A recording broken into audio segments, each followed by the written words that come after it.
আসসালামু আলাইকুম। ইংল্যান্ডের ইতিহাসে তৃতীয় সর্বোচ্চ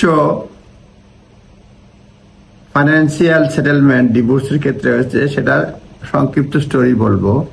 এবং এই মামলার নাম হচ্ছে পিএন ভার্সেস এসএ। হাজবেন্ডের বিরুদ্ধে অভিযোগ হচ্ছে যে ডেলিবারেটলি সে চাইছে তার এক্স ওয়াইফ যেন তার লয়ারের সঙ্গে আইসোলেট হয়ে যায়, সেই চেষ্টাও করেছে। কারণ এই সলিসিটার তাকে ইমোশনাল সাপোর্টও দিচ্ছিলেন।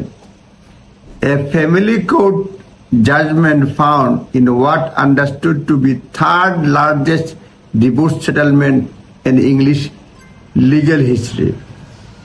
ইংলিশ লিগেল হিস্ট্রিতে তৃতীয় সর্বোচ্চ ডিভোর্স সেটেলমেন্ট হচ্ছে এটা।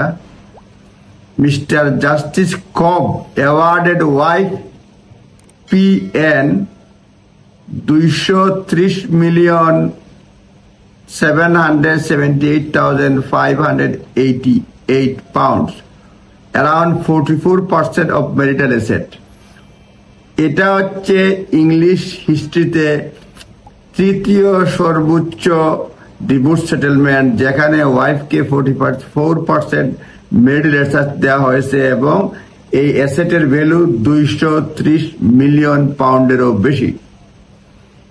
দি couple were divorced in April after 20 years of marriage. 20 বছরের বিবাহিত জীবন শেষে এপ্রিলে এই কাপল ডিভোর্স হয়। When they separated, their accrued fortune said to be excess of 1.5 billion. যখন তারা সেপারেট হয়, সম্পদের পরিমাণ ছিল 1.5 billion pound.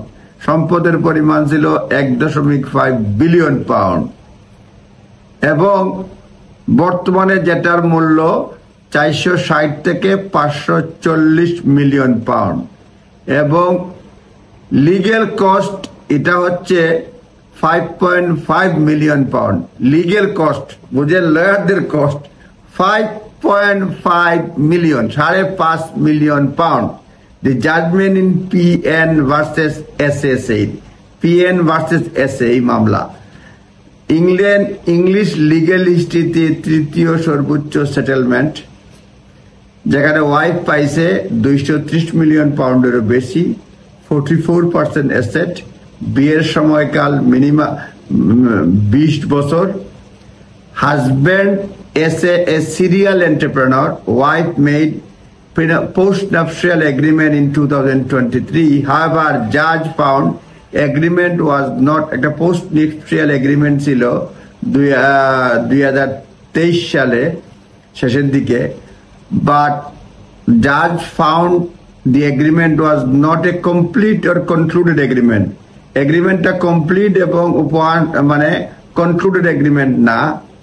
It is English language version could not and did not reflect an agreement which both parties were ad idem.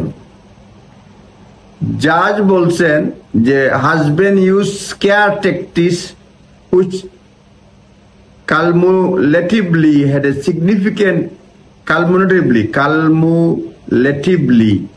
a significant impact on the wife and on her self-confidence.